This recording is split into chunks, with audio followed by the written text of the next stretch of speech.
Path to success with matrix classes में आपका स्वागत है। तो आज हम विजन आईएएस का जो करंट अफेयर्स मई 2026 का चल रहा था उसका हम अगला पार्ट जो है अंतर्राष्ट्रीय संबंध उसको देखेंगे। तो इसमें सबसे पहले भारत अमेरिकी संबंध को बताया गया है। सुर्खी में क्यों है इसके बारे में यदि हम बात करें तो हाल ही में संयुक्त राज्य अमेरिका के जो विदेश मंत्री है मार्को रूबियो ने भारत का दौरा किया और इस यात्रा का उद्देश्य हाल के समय में तनावपूर्ण हुए भारत अमेरिकी द्विपक्षीय संबंधों को मजबूत करना था। अन्य संबंधित तथ्य में हम देखेंगे पिछले कुछ वर्षों में भारत अमेरिका संबंधों में कुछ तनाव देखने को मिला है। इसका प्रमुख कारण वर्तमान अमेरिकी प्रशासन द्वारा अपनाई गई कुछ नीतियां हैं, जैसे भारतीय वस्तुओं पर शुल्क लगाना तथा अन्य संरक्षणवादी आर्थिक कदम। ठीक है, भारत अमेरिका संबंधों में सहयोग के प्रमुख क्षेत्र में हम देखेंगे हिंद प्रशांत और क्षेत्रीय सुरक्षा। भारत और अमेरिका के रणनीतिक सहयोग का सबसे बड़ा आधार चीन के बढ़ते प्रभाव एवं उसकी क्षेत्रीय विस्तारवादी नीतियों को लेकर साझा चिंता है। चीन जिस तरीके से अपनी विस्तारवादी नीति को अंजाम दे रहा है उसके मतलब उसका विरोध में ही भारत और अमेरिका का जो समझौता है वह ज़्यादा मजबूत दिखता है। तो इसके लिए ये एक चिंता का विषय है जिस तरीके से चीन अपने प्रभाव को बढ़ाते जा रहा है। दोनों देश क्वाड जैसे मंचों के माध्यम से समुद्री सुरक्षा को बढ़ावा देने के लिए निकट रूप से सहयोग करते रहे हैं। यह शुरू से ही यह क्वाड सदस्यों में रहे हैं ये लोग, और ये लोग एक दूसरे का मदद जो समुद्री क्षेत्र है उसको बढ़ावा देने के लिए, जो समुद्री सुरक्षा क्षेत्र है उसको बढ़ावा देने के लिए एक दूसरे का सहयोग करते हैं, यानी कि भारत और अमेरिका। रक्षा सहयोग एवं सह उत्पादन में यदि हम देखिए भारत अमेरिकी संबंध कैसा है, तो अमेरिका ने भारत को मेजर डिफेंस पार्टनर का दर्जा प्रदान किया है।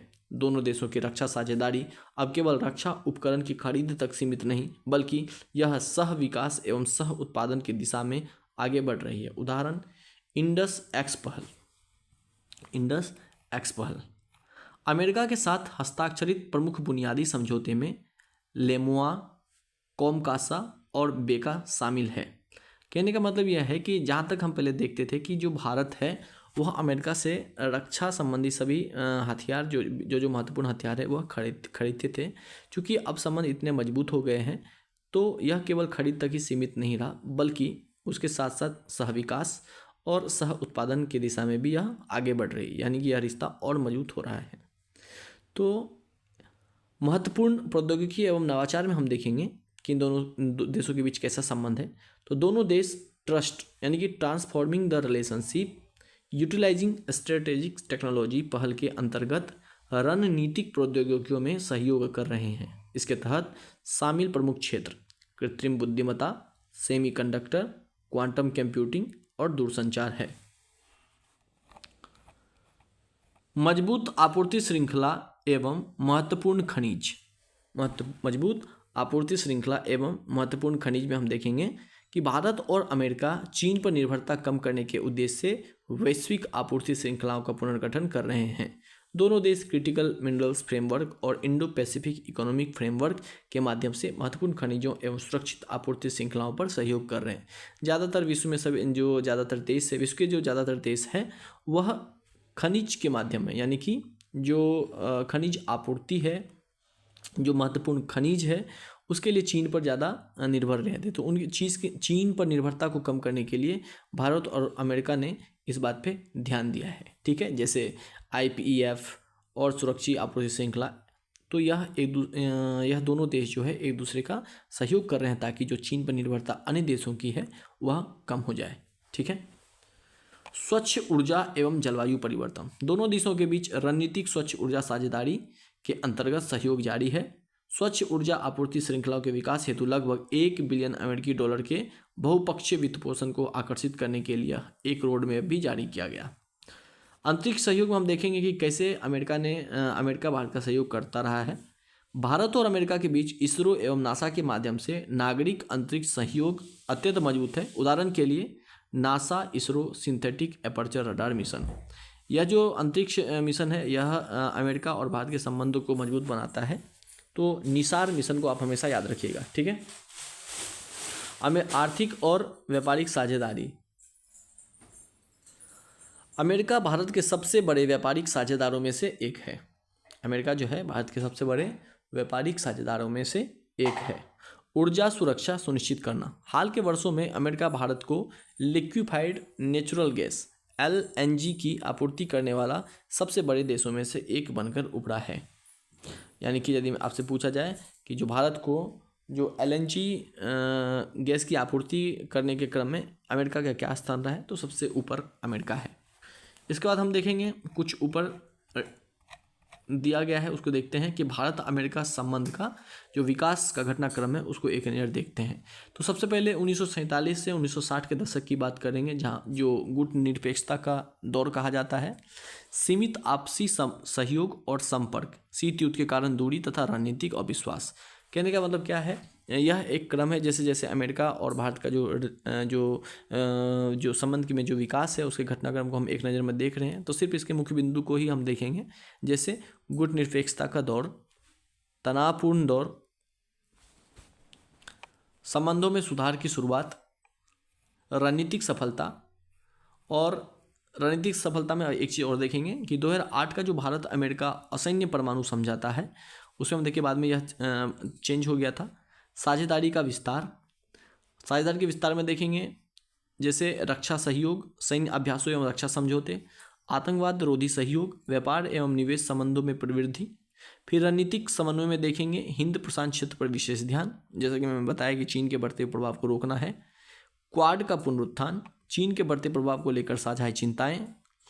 व्यापक वैश्विक रणनीति साझेदारी में हम देखेंगे आईसेट एवं उभरती प्रौद्योगिकी में सहयोग, अंतरिक्ष क्षेत्र में सहयोग और लचीली आपूर्ति श्रृंखला का विकास। यह सब एक क्रम है जहाँ पे एक भारत अमेरिकी संबंधों को मजबूत करने में यह सब पक्षधर हैं। अब आगे देखते हैं कि भारत अमेरिकी संबंधों में प्रमुख बाधाएं कौन कौन सी है। तो यह सब पॉइंट्स जो है वह मेंस एग्ज़ाम के लिए ज़्यादा इंपॉर्टेंट हो जाता है। फिलहाल हम लोग प्री एग्ज़ाम के लिए देखते हैं, और चाहे वो वनडे एग्ज़ाम हो या प्रीलिम्स के लिए, यह आपके लिए बहुत उपयोगी है। द्विपक्षीय व्यापार समझौते को अंतिम रूप देना, यह रणनीति है जो भारत अमेरिकी संबंधों को बेहतर बनाने के लिए जरूरी है। तो इसके मुख्य बिंदु को ही हम देखेंगे, जैसे द्विपक्षीय व्यापार समझौते को अंतिम रूप देना। दोनों देशों को एक व्यापक द्विपक्षीय व्यापार समझौता करना चाहिए। इससे व्यापारिक शुल्क कम होंगे, बाजार तक पहुंच बेहतर होगी और व्यापार अधिक स्थिर, पूर्वानुमेय एवं पारस्परिक रूप से लाभकारी बनेगा। H-1B वीजा प्रतिबंधों में छूट, अमेरिका भारतीय IT पेशेवरों, शोधकर्ताओं आदि के लिए वीजा प्रक्रियाओं को सुगम और सरल बना सकता है। काटसा के तहत छूट देना, रक्षा संबंधों को मजबूत करने और क्षेत्रीय खतरों का मुकाबला करने के लिए काटसा के तहत भारत के लिए दीर्घकालिक छूट प्राप्त करने हेतु भारतीय अमेरिकियों के प्रभाव का उपयोग किया जा सकता है। ब्रिज पावर के रूप में कार्य करना, भारत अमेरिका और चीन की तरह गहन औद्योगिक परस्पर निर्भरता में नहीं बंधा है और ना ही यह किसी पदानुक्रम आधारित भू राजनीतिक वर्चस्व की नीति अपनाता है। इसीलिए भारत स्वयं को एक ब्रिज पावर अर्थात दो पक्षों को जोड़ने वाली शक्ति के रूप में स्थापित कर सकता है। इसके लिए उसे ऐसा रुख अपनाना होगा जो गैर पश्चिमी तो हो लेकिन पश्चिम विरोधी ना हो। संस्थागत संवाद और व्यवहारिक सहयोग को बनाए रखें, उच्च स्तरीय संस्थागत माध्यमों जैसे कि 2+2 मंत्रिय स्तरीय वार्ता के माध्यम से मतभेदों को कम करके संबंधों को स्थिर किया जा सकता है। यह अमेरिका पाकिस्तान संबंधों, मध्य पूर्व में दोनों देशों के हित जैसे भिन्न भू राजनीतिक हितों को प्रबंधित करने में मदद करेगा। ठीक है, अब हम देखेंगे भारत और नॉर्डिक देशों के बीच संबंध सुर्खियों में क्यों है, क्योंकि हाल ही में भारत के प्रधानमंत्री ने नॉर्वे और स्वीडन की आधिकारिक यात्रा की तथा नॉर्डिक देशों के प्रधानमंत्रियों के साथ सीधे मतलब तीसरे भारत नॉर्डिक शिखर सम्मेलन में भाग लिया। क्या है नॉर्डिक देश और नॉर्डिक देश में कौन कौन से देश शामिल होते हैं यह हम देखेंगे। तो सबसे पहले हम देख लेते हैं यात्रा के प्रमुख परिणाम। भारत और नॉर्वे संबंध, बेहतर सहयोग। भारत और नॉर्वे ने अपने द्विपक्षीय संबंधों को हरित रणनीतिक साझेदारी के स्तर तक उन्नत किया। इसका उद्देश्य स्वच्छ ऊर्जा, जलवायु अनुकूलन, ब्लू इकोनॉमी, ग्रीन शिपिंग जैसे क्षेत्रों में सहयोग को बढ़ावा देना है। Indo Pacific ocean initiative, Norway ने भारत के इंडो पैसिफिक ओशन इनिशिएटिव में शामिल होने की घोषणा की है। IPOI यानी कि इंडो पैसिफिक ओशन इनिशिएटिव को भारत ने 2019 में ईस्ट एशिया समिट के दौरान शुरू किया था।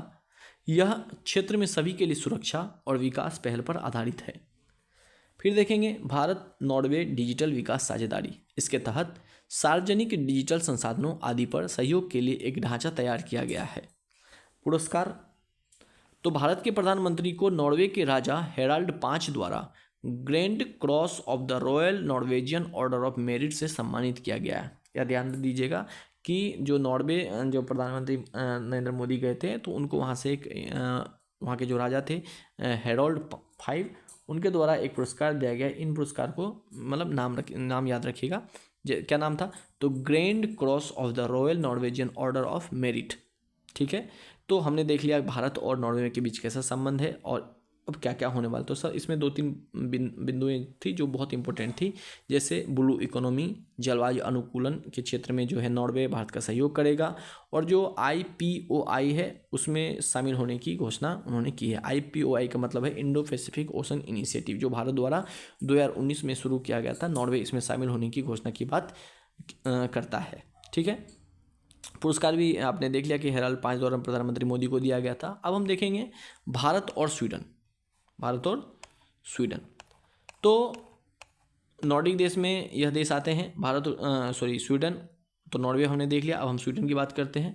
तो रणनीतिक साझेदारी के रूप में उन्नयन, भारत और स्वीडन आधिकारिक तौर पर अपने द्विपक्षीय संबंधों का रणनीतिक साझेदारी के स्तर तक उन्नत करने पर सहमत हुए हैं। व्यापार और निवेशों के लक्ष्य, दोनों देशों ने अगले 5 वर्षों में अपने द्विपक्षीय व्यापार और निवेश को दोगुना करने का साझा लक्ष्य निर्धारित किया। देखिए, जब भी आपको BPSC प्रीलिम्स में क्वेश्चन जो होगा वो कूट करके होगा, तो ऐसा करके क्वेश्चन पूछ सकता है कि व्यापार को कितना गुना निवेश करने का जो स्वीडन जो है वादा किया है या निर्धारित किया है, तो वह 2 गुना होगा, या ऑप्शन में आपको 2 गुना, 3 गुना, 4 गुना दे सकता है। तो ध्यान रखिएगा 2 गुना होगा। अंतरिक्ष अन्वेषण में स्वीडन का क्या योगदान होगा? भारत के वीनस ऑर्बिटर मिशन में स्वीडिश पेलोड को शामिल करने के प्रस्ताव पर एक समझौते को आगे बढ़ाया है। ये बहुत ही इंपॉर्टेंट लाइन है कि अंतरिक्ष अन्वेषण में जो स्वीडन ने जो घोषणा की है वह क्या है, तो भारत का जो वीनस ऑर्बिटर मिशन है, वीनस ऑर्बिटर मिशन किसका है? भारत है। उसमें जो स्वीडिश पेलोड है उसको शामिल करने का प्रस्ताव स्वीडन ने दिया है। फिर देखते हैं आतंकवादी रोधी प्रयास। दोनों देशों ने आतंकवाद एवं उसके समर्थकों के विरुद्ध हर प्रकार की संयुक्त कार्रवाई जारी करने की प्रतिबद्धता दोहराई है। ठीक है, अब हम देखेंगे तीसरे भारत नॉर्डिक शिखर सम्मेलन के परिणाम। साझेदारी का विस्तार, द्विपक्षीय संबंधों को ग्रीन टेक्नोलॉजी और इनोवेशन स्ट्रेटेजिक पार्टनरशिप के स्तर पर उन्नयन किया गया। इसमें नवीकरणीय ऊर्जा, ग्रीन हाइड्रोजन, डिजिटल इनोवेशन और संधारणीय विनिर्माण पर ध्यान केंद्रित किया जाएगा। ये सब मुख्य मुद्दे हैं जो साझेदारी के विस्तार में सम्मिलित है। व्यापार में देखिए तो दोनों पक्ष मतलब भारत और नॉर्डिक देश, ठीक है ना, भारत यूरोपीय संघ मुक्त व्यापार समझौता इंडिया EU FTA तथा भारत IFTA व्यापार एवं आर्थिक साझेदारी समझौता का लाभ उठाकर व्यापार, निवेश और प्रौद्योगिकी सहयोग बढ़ाने पर सहमति व्यक्त की। साथ ही प्रधानमंत्री ने नॉर्डिक देशों को गुजरात की गिफ्ट सिटी में अपनी उपस्थिति स्थापित करने के लिए आमंत्रित किया। जो गिफ्ट सिटी जो है गुजरात में, उसमें नॉर्डिक देशों को आने के लिए आमंत्रित हमारे जो भारत के प्रधानमंत्री हैं श्री नरेंद्र मोदी, उन्होंने नॉर्डिक देशों को दिया है। जलवायु संबंधी कार्रवाई क्या होगी? तो जलवायु परिवर्तन से निपटने के लिए दोनों पक्षों ने सहयोग बढ़ाने पर बल दिया है। इसमें भारत की मिशन लाइफ पहल को प्रमुखता दी गई है, जो सतत जीवन शैली और व्यवहार परिवर्तन को बढ़ावा देती है। Leadership group for industry transition जो लेड IT है के माध्यम से हरित औद्योगिक परिवर्तन को भी प्रोत्साहित किया जाएगा। आइसलैंड ने लेड IT पहल में अपने सहयोग का विस्तार करने की घोषणा की। ये सब बातें हैं जो भारत और नॉर्डिक शिखर सम्मेलन में हुई है। समुद्री सहयोग एवं ब्लू इकोनॉमी के बारे में क्या कहा गया है? तो Indo Pacific ocean initiative IPOI, जो हमने ऊपर देखा कि स्वीडन भी इसमें शामिल होने की बात बोल रहा था।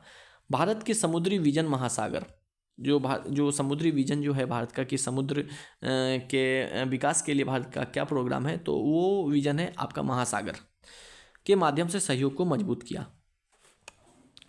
दोनों देशों ने हांगकांग सम्मेलन का समर्थन किया ताकि जहाज़ों का सुरक्षित एवं पर्यावरण अनुकूल पुनर्चक्रण सुनिश्चित किया जा सके। अंतरिक्ष और आर्कटिक अन्वेषण के बारे में हम देखेंगे कि आर्कटिक परिषद के ढांचे के अंतर्गत ध्रुवीय अनुसंधान एवं स्थानीय समुदायों के पारंपरिक ज्ञान के आदान प्रदान पर बल दिया गया। भारत 2013 से आर्कटिक परिषद का पर्यवेक्षक देश है। ये आर्कटिक परिषद के बारे में पहले भी हम पढ़ चुके हैं कहीं पर या आगे पढ़ेंगे। नॉर्डिक क्षेत्र के बारे में यदि हम बात करें तो नॉर्डिक देश में कौन कौन से देश शामिल होता है, यदि हम बोले तो यह उत्तरी यूरोप का एक भौगोलिक और सांस्कृतिक क्षेत्र है। उत्तरी यूरोप जो मतलब उत्तरी यूरोप में जैसे अमेरिका सब का जो ऊपरी पोर्शन है, जो आर्कटिक के नीचे वाला क्षेत्र है, उसे ही उत्तरी यूरोप कहा गया है। ठीक है, जिसमें 5 संप्रभु देश शामिल है, जैसे डेनमार्क, फिनलैंड, आइसलैंड, नॉर्वे और स्वीडन। ये आपको मैप में दिख रहा होगा, देखिए ग्रीनलैंड, डेनमार्क, नॉर्वे, उसके बाद आइसलैंड और फिनलैंड, स्वीडन और नॉर्वे, ये सब जो देश है सम्मिलित रूप से नॉर्डिक देश कहलाते हैं। ठीक है, जो उत्तरी यूरोप के देश हैं। तो इसके साथ ही इसमें 3 स्वायत्त क्षेत्र भी शामिल है, जैसे फैरो द्वीप, ग्रीनलैंड, डेनमार्क से संबंध है। यदि आपसे पूछा जाएगा कि ग्रीनलैंड पर किसका अधिकार है, तो वो डेनमार्क का है। और ऑलैंड द्वीप, यह फिनलैंड से संबंध है। तो इन 5 देश के अलावा जो 3 स्वायत्त क्षेत्र है उसको भी आप याद रखिएगा, फैरो द्वीप, ग्रीनलैंड और ऑलैंड द्वीप। ठीक है, यद्यपि इसका उपयोग अक्सर स्कैंडिनेविया, जिसमें डेनमार्क, नॉर्वे और स्वीडन शामिल है। ये भी एक क्वेश्चन बन सकता है कि स्कैंडिनेविया में कौन कौन से देश आते हैं, तो डेनमार्क, नॉर्वे और स्वीडन के स्थान पर किया जाता है। लेकिन नॉर्डिक शब्द में व्यापक सांस्कृतिक, ऐतिहासिक और संस्थागत संबंध शामिल है। मैं आपको यह बात बता दूं कि नॉर्वे और स्वीडन देश में ही जो नोबेल पुरस्कार है वो दिया जाता है।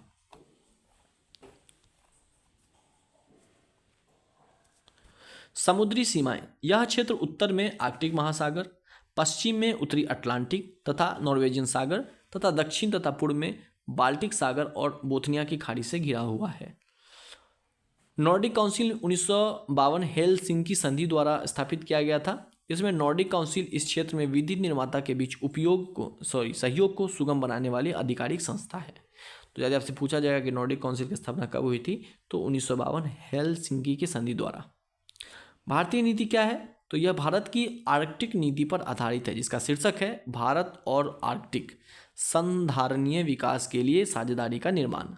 यह नीति 6 स्तंभों पर आधारित है। क्या स्तंभ है, तो भारत के वैज्ञानिक अनुसंधान और सहयोग को मजबूत करना, जलवायु और पर्यावरण संरक्षण, आर्थिक और मानव विकास, परिवहन और कनेक्टिविटी, शासन और अंतर्राष्ट्रीय सहयोग तथा आर्कटिक क्षेत्रों में राष्ट्रीय क्षमता निर्माण। नॉर्डिक देशों और भारत के बीच सहयोग क्षेत्र की यदि हम बात करें तो किस किस प्रकार का सहयोग हुआ है हम देखते हैं। तो आर्थिक एवं व्यापारिक सहयोग हुआ है। नॉर्डिक ब्लॉक एक विकसित क्षेत्र है जिसकी कुल जीडीपी लगभग $2 ट्रिलियन है। 2024 में भारत और नॉर्डिक देशों के बीच द्विपक्षीय व्यापार $19 बिलियन तक पहुंच गया। ये ध्यान रखिएगा, यदि आपसे कभी पूछा जाएगा कि नॉर्डिक देशों के साथ जो बिजनेस हुआ है भारत का वो कितना डॉलर तक पहुंचा है, तो $19 बिलियन तक। यह 2024 की बात हो रही है। भारत और इप्टा मतलब जिसमें नॉर्वे और आइसलैंड शामिल है, ने व्यापार एवं आर्थिक साझेदारी समझौते पर हस्ताक्षर किए। इस समझौते का उद्देश्य 100 अरब अमेरिकी डॉलर के निवेश को आकर्षित करना तथा भारत में 10 लाख प्रत्यक्ष रोजगार सृजित करना है। आर्कटिक क्षेत्र तक रणनीति पहुंच, सभी 5 नॉर्डिक देश आर्कटिक काउंसिल के सदस्य हैं, जिसमें भारत को आर्कटिक क्षेत्र में सहयोग का महत्वपूर्ण अवसर मिलता है। यह सहयोग आर्कटिक क्षेत्र में चीन की पोलर सिल्क रोड पहल के संतुलन में भी सहायक हो सकता है। तो पोलर सिल्क रोड जो है वो किससे संबंधित है, चीन का। ठीक है, भारत ने जुलाई 2008 में नॉर्वे के न्यू एलेंस्ट में अपना पहला अस्थायी आर्कटिक अनुसंधान केंद्र हिमाद्री स्थापित किया। भारत 2013 से आर्कटिक परिषद का पर्यवेक्षक सदस्य देश रहा है। तो यदि आपसे पूछा जाएगा हिमाद्री क्या है, तो यह भारत का पहला अस्थायी आर्कटिक अनुसंधान है जो कहाँ स्थापित किया गया है, तो नॉर्वे के न्यू एलेंस्ट में। और 2013 से भारत जो है नॉर्डिक जो आर्कटिक क्षेत्र का आर्कटिक परिषद जो है उसका पर्यवेक्षक देश बना है। तकनीकी और हरित विशेषता की बात यदि करें हैं तो उदाहरण के लिए आइसलैंड भूतापीय ऊर्जा में विशेषज्ञता रखता है। स्वीडन उन्नत विनिर्माण यानी कि एडवांस मैन्युफैक्चरिंग में अग्रणी है और फिनलैंड दूरसंचार में अग्रणी है। तो यदि भारत नॉर्डिक देशों के साथ अच्छे संबंध स्थापित करता है तो इन्हें आइसलैंड से भूतापीय ऊर्जा तथा स्वीडन से क्या है एडवांस्ड मैन्युफैक्चरिंग तथा फिनलैंड से दूरसंचार, इन सब में ज़्यादा मदद मिलने की संभावना हो सकती है। अंतरिक्ष अन्वेषण की यदि हम बात करें तो इसरो सैटेलाइट डेटा प्राप्त करने के लिए नॉर्वे के स्वालबोर्ड ग्राउंड स्टेशन का उपयोग करता है। मैं फिर से बता दूं, जो इसरो है वो सैटेलाइट डेटा प्राप्त करने के लिए जो नॉर्वे का स्वालबोर्ड ग्राउंड स्टेशन है उसका उपयोग करता है। यह भारत और नॉर्डिक देशों के जो भी संबंध है उसी का परिणाम है। वैश्विक शासन और सुरक्षा, नॉर्डिक देश संयुक्त राष्ट्र सुरक्षा परिषद में भारत की अस्थायी सदस्यता का समर्थन करता है और उन्होंने परमाणु आपूर्तिकर्ता समूह की सदस्यता के लिए भी भारत का समर्थन किया है। तो यह सब हम लोगों ने देखा कि भारत और नॉर्डिक देशों के बीच किस प्रकार के संबंध स्थापित हो चुके हैं। कुछ और बिंदु है जो मेंस पॉइंट ऑफ व्यू से ज़्यादा इंपॉर्टेंट है, तो इसको हम लोग अभी नहीं देखेंगे। तीसरा देखते हैं भारत और यूएई संबंध। ये बहुत ही इंपॉर्टेंट है और बहुत दिन से न्यूज में रहा है। हाल ही में भारत के प्रधानमंत्री ने संयुक्त अरब अमीरात यूएई की आधिकारिक यात्रा की। इस यात्रा के दौरान भारत और यूएई के बीच रणनीतिक रक्षा साझेदारी के लिए फ्रेमवर्क पर हस्ताक्षर किए गए। यात्रा के मुख्य परिणाम, रणनीतिक रक्षा साझेदारी के लिए फ्रेमवर्क, इससे रक्षा औद्योगिक सहयोग, नवाचार एवं उन्नत प्रौद्योगिकी, प्रशिक्षण, सैन्य अभ्यास, रक्षा शिक्षा एवं सिद्धांत, सैन्य बलों के बीच पारस्परिक संचालन क्षमता आदि को बढ़ावा मिलेगा। तो क्या है ऊर्जा सुरक्षा और रणनीतिक भंडार भारत और यूएई के बीच में, तो वो हम देखेंगे।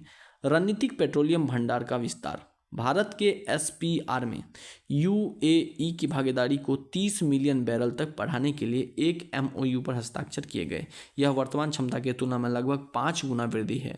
तो रणनीतिक पेट्रोल भंडार जो भारत का एसपीआर जो नीति है उसमें यह चाहता है कि जो यूएई की जो भागीदारी हो वो 30 मिलियन बैरल तक पहुंच जाए, जो अभी के जो डाटा है, अभी का जो यह अमाउंट है उससे 5 गुना ज़्यादा वृद्धि करके यह 30 मिलियन बैरल तक की बात कही गई है। ठीक है, अब हम देखेंगे इसमें विशाखापत्तनम में मौजूद भंडारण सुविधाओं का प्रयोग करना और चांदी खोल में नए भंडार विकसित करना शामिल है।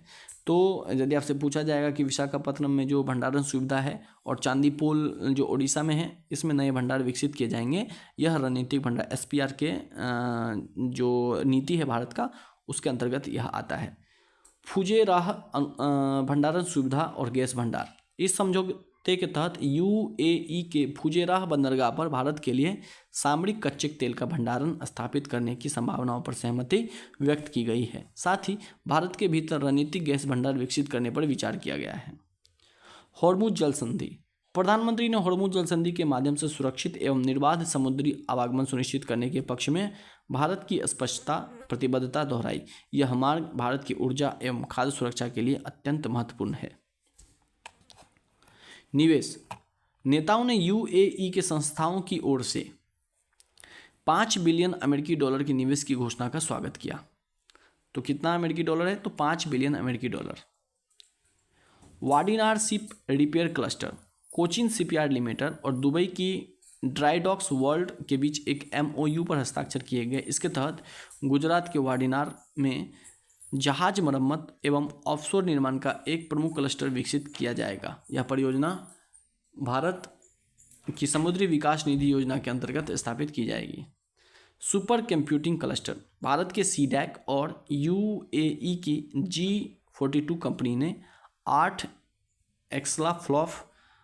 एक्साफ्लॉप जो है सुपर कंप्यूटिंग क्लस्टर स्थापित करने पर सहमति व्यक्त की। यह परियोजना इंडिया एआई मिशन को गति देने तथा कृत्रिम बुद्धिमत्ता के क्षेत्र में सहयोग बढ़ाने में महत्वपूर्ण होगी। वर्चुअल ट्रेड कॉरिडोर, इस यात्रा के दौरान वर्चुअल ट्रेड कॉरिडोर को प्रारंभ किया गया। यह कॉरिडोर मैत्री डिजिटल फ्रेमवर्क पर आधारित है। मैत्री मीन्स इंटरनेशनल ट्रेड और रेगुलेटरी इंटरफेस के लिए मास्टर एप्लीकेशन। ठीक है, अब हम बात करेंगे यूएई के बारे में। तो कुछ क्वेश्चन जो यूएई से आते हैं उसके बारे में हम देखेंगे। यूएई जो है अरब प्रायद्वीप के पूर्वी तट पर स्थित 7 अमीरातों का एक संघ है। ये आपको दिख रहा होगा, ये जो कलर किया हुआ है देख लीजिए इधर, ये है यूएई। ठीक है, यूएई है। और यदि पूछेगा यह क्या है, तो यह पूर्वी तट पर स्थापित है और इसमें सात क्या बोलते हैं इसको, अमीरात है उसमें आते हैं। चूँकि इसका नाम है संयुक्त अरब अमीरात, तो 7 अमीरात इसमें कौन कौन से ये आपसे पूछा जाएगा। तो अबू धाबी इसका सबसे बड़ा अमीरात है, इसलिए यह इसकी राजधानी है। दुबई अमीरात अंतर्राष्ट्रीय स्तर पर व्यापार, वित्त, पर्यटन एवं वैश्विक परिवहन का प्रमुख केंद्र है। शारजाह, अजमान, अल कुवैन, जो इसके 7 अमीरात उसका नाम मैं बता रहा हूँ, शारजाह, अजमान, अल कुवैन तथा रस अल खैमा अरब प्रायद्वीप के उत्तरी भाग में स्थित है, जिसकी भू आकृति ईरान की ओर बढ़ती है। ये देखिए, ये ईरान की ओर बढ़ती है, ये वाला जो पोर्शन है यह ईरान की ओर बढ़ती है। यही क्षेत्र होर्मुज जल डमरूमंद का निर्माण करता है। यह जल डमरूमंद फारस की खाड़ी की ओमान को खाड़ी से जोड़ता है।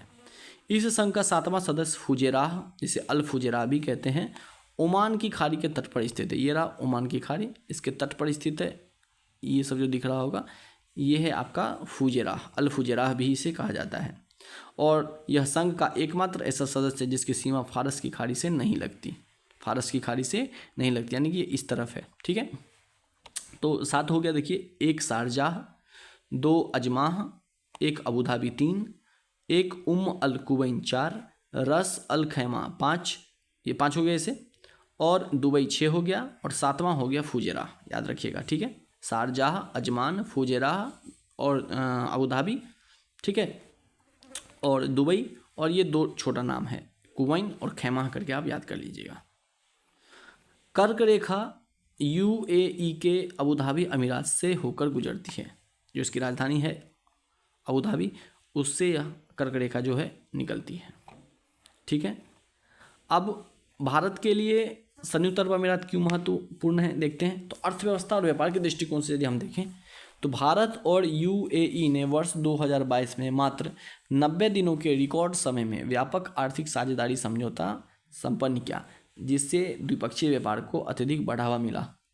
यूएई भारत का विश्व स्तर पर तीसरा सबसे बड़ा व्यापारिक साझेदार तथा दूसरा सबसे बड़ा निर्यात गंतव्य है। वित्तीय वर्ष 2025-26 में दोनों देशों के बीच द्विपक्षीय वस्तु व्यापार 101.25 अरब अमेरिकी डॉलर तक पहुंच गया।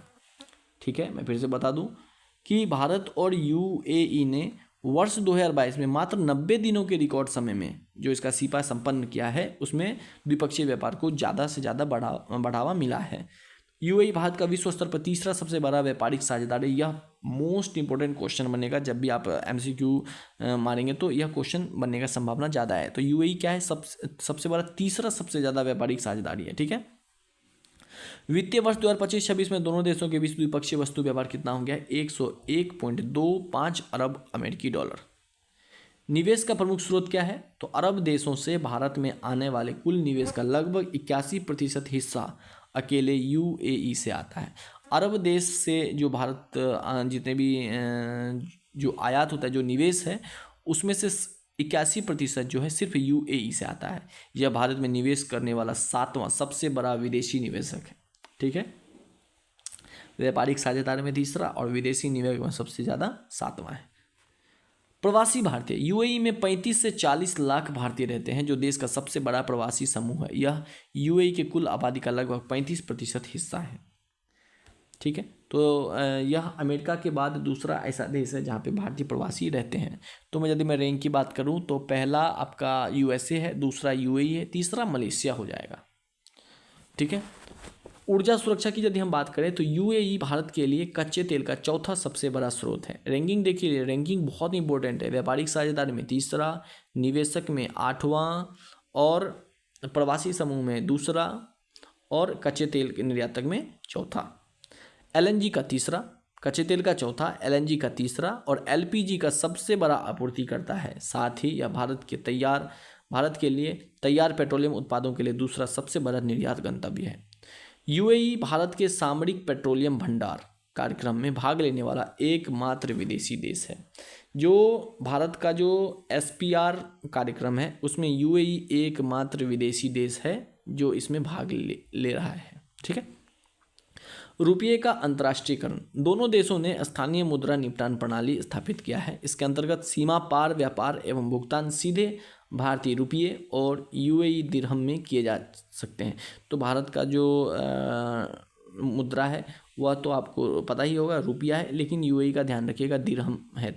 तो ये इन्होंने ये व्यवस्था की कि स्थानीय मुद्रा निपटान प्रणाली के तहत जो एक्सचेंज होगा, जो आदान प्रदान होगा, वह या तो रुपया में होगा या दिरहम में होगा। इससे क्या होगा, रुपये के अंतर्राष्ट्रीयकरण में मदद मिलेगी। जिस तरीके से हम अभी देखेंगे जो डॉलर है वो लगभग बहुत सारे देशों में, और जो यूरो है वह भी बहुत सारे देशों द्वारा अपनाया गया है। इसी तरीके से जो रुपया का यदि आप अंतर्राष्ट्रीयकरण करना चाहते हैं तो इसका मतलब है ज़्यादा से ज़्यादा व्यापार आप रुपया के माध्यम से ही कीजिए।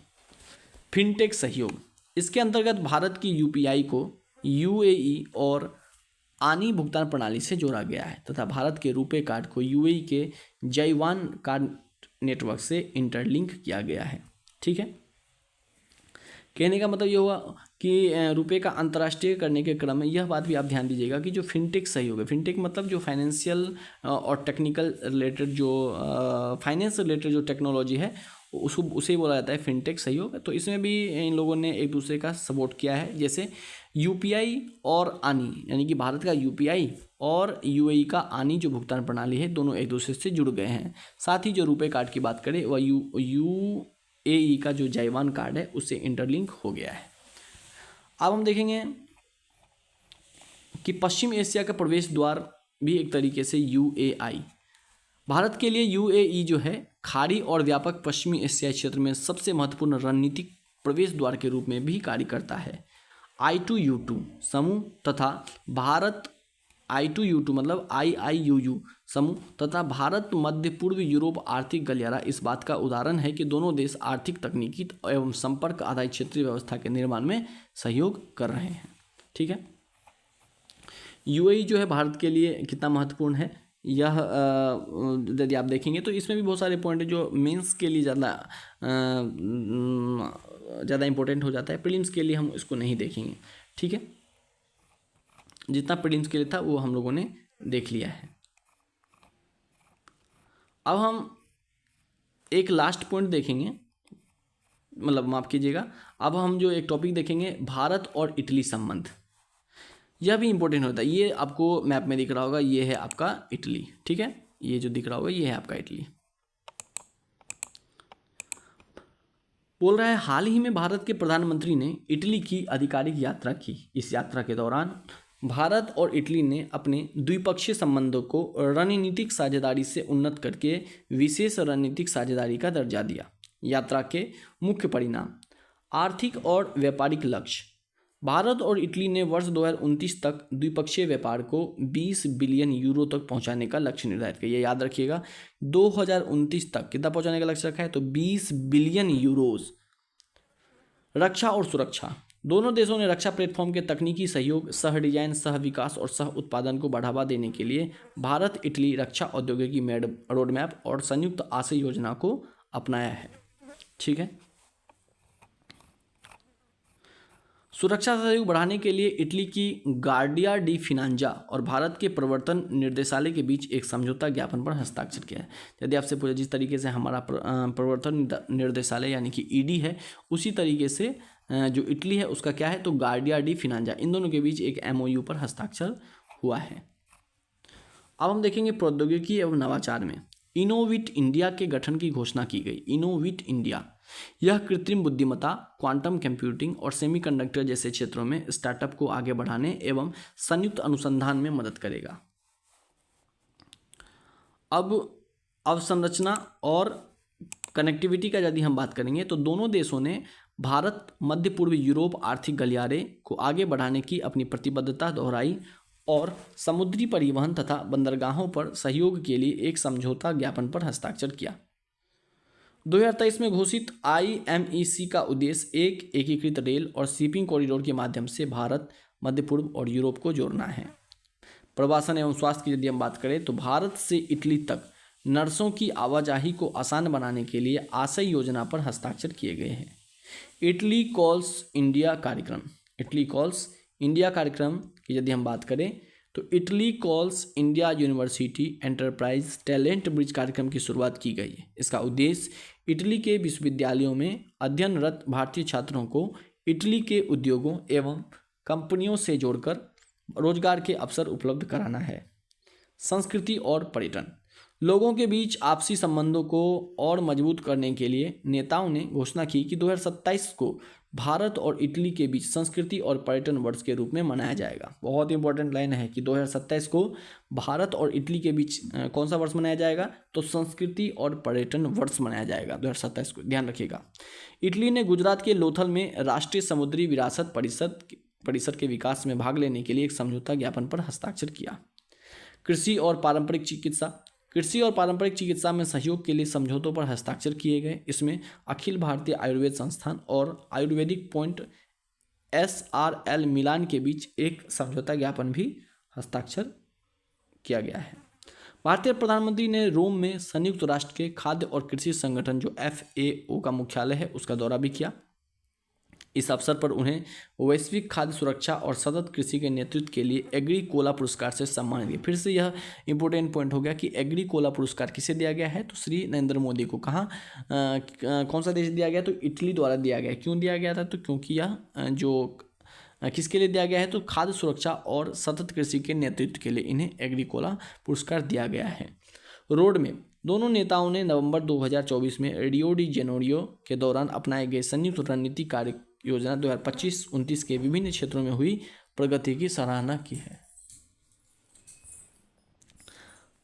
भारत एवं इटली के बीच सहयोग के प्रमुख क्षेत्र, तो आर्थिक सहयोग कैसा रहा ये हम देखते हैं। तो इटली यूरोपीय संघ में भारत का चौथा सबसे बड़ा व्यापारिक साझेदार है। अभी हमने देखा UAE कौन सा व्यापारिक साझेदार है, तो तीसरा, तो चौथा कौन है आपका इटली। ठीक है। वर्ष 2025 में दोनों देशों के बीच 14.25 बिलियन यूरो का द्विपक्षीय व्यापार हुआ है। इस व्यापार में भारत का व्यापार अधिशेष बना रहा। रक्षा एवं सुरक्षा सहयोग, वर्ष 2023 में रक्षा सहयोग समझौता पर हस्ताक्षर किए गए। इसका उद्देश्य रक्षा अनुसंधान, रक्षा उद्योग में सहयोग, समुद्री क्षेत्र संबंधी जागरूकता को बढ़ावा देना है। दोनों देशों ने नवंबर 2025 में अपनाई गई आतंकवाद के वित्त पोषण की रोकथाम हेतु संयुक्त पहल को भी लागू किया। फिर इसके बाद हम देखेंगे रणनीतिक जुड़ाव कैसा है इन दोनों देशों के बीच। तो इटली 2019 में चीन की बेल्ट एंड रोड पहल में शामिल होने वाला एकमात्र G7 देश था, किंतु 2023 में उसने BRI से बाहर निकलने का निर्णय लिया। यह निर्णय यूरोप में चीन के बढ़ते प्रभाव का संतुलन बनाने के लिए भारत के दृष्टिकोण के अनुरूप है। ठीक है, BRI मतलब बेल्ट एंड रोड पहल से 2019 में यह शामिल हुआ था इटली, और 2023 में वह बाहर निकल गया। पर्यावरण एवं जलवायु सहयोग, इटली भारत के नेतृत्व वाली निम्नलिखित वैश्विक पहलों में सहभागी है। अंतर्राष्ट्रीय सौर गठबंधन, आपदा प्रतिरोधी अवसंरचना गठबंधन, वैश्विक जैव ईंधन गठबंधन। लोगों के बीच कैसे संबंध है, तो यूरोपीय संघ में सबसे बड़ी आबादी इटली में निवास करती है। जो भारतीय आबादी है यूरोपीय संघ में यदि देखा जाए तो सबसे बड़ी आबादी जो है वह इटली में निवास करती है। दोनों पक्षों ने 2023 में माइग्रेशन एंड मोबिलिटी एग्रीमेंट पर हस्ताक्षर किए ताकि भारतीय छात्र स्नातक के बाद 12 महीने तक वहां अस्थायी रूप से रह सकें।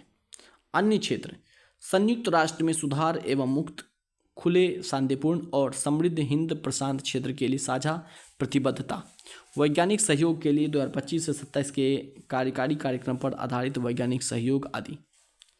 इटली का हिंद प्रशांत और भारत के साथ सहयोग पर बढ़ता फोकस।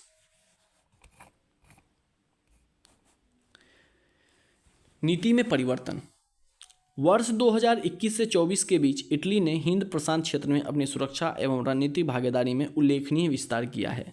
ठीक है, IPOI अभी हमने देखा था इसके बारे में ऊपर। यह इटली की विदेश नीति का एक बड़ा परिवर्तन है, क्योंकि पारंपरिक रूप से उसका मुख्य ध्यान यूरो भूमध्य सागरीय क्षेत्र पर केंद्रित रहा है।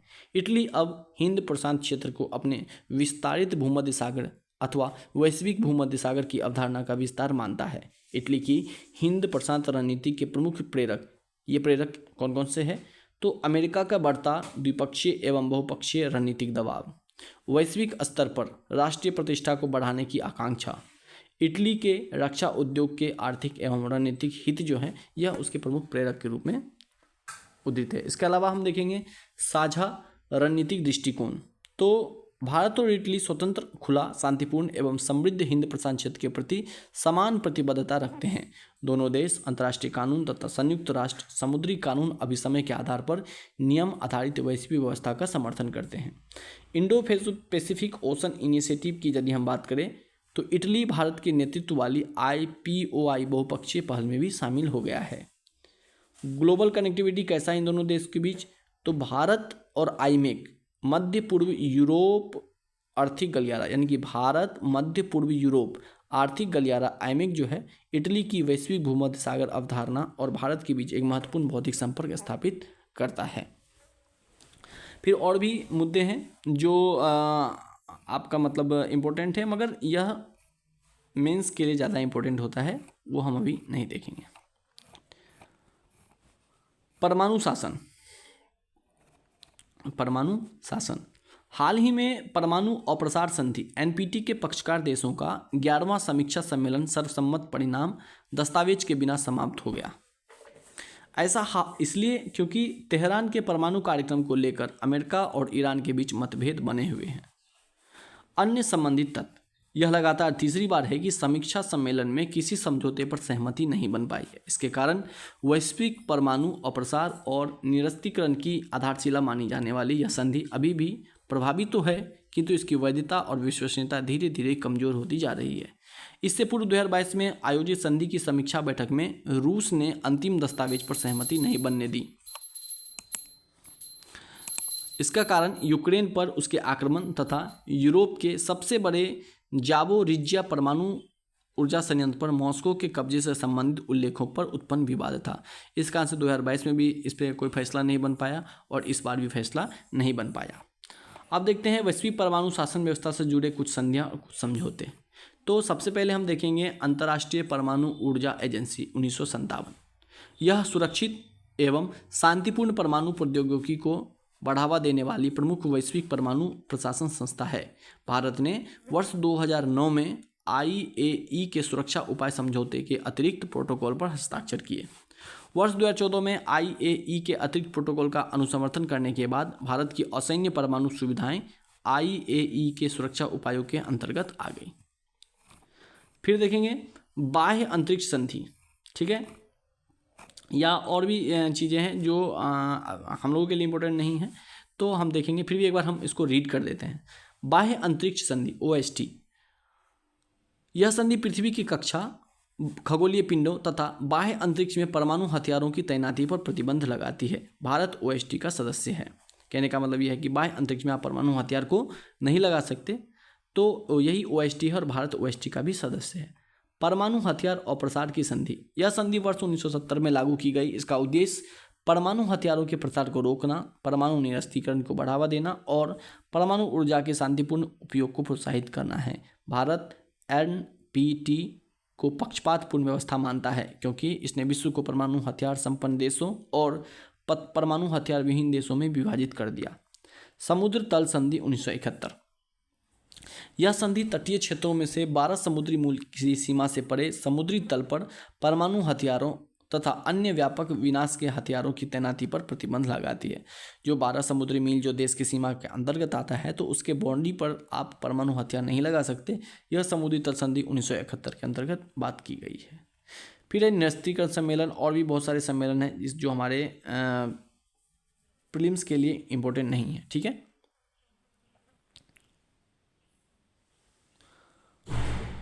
अब हम देखेंगे यह बहुत बड़ा, चूँकि अंतर्राष्ट्रीय जो टॉपिक है अंतर्राष्ट्रीय संबंध, वह बहुत बड़ा टॉपिक है, इसीलिए हम इसके सभी टॉपिक को एक वीडियो में नहीं सम्मिलित कर पाएंगे। तो इसको मैं पार्ट 1 और पार्ट 2 में दे दूंगा। तो आज के लिए इतना ही। यदि आपको यह वीडियो पसंद आए तो लाइक एंड सब्सक्राइब जरूर कर दीजिएगा। धन्यवाद।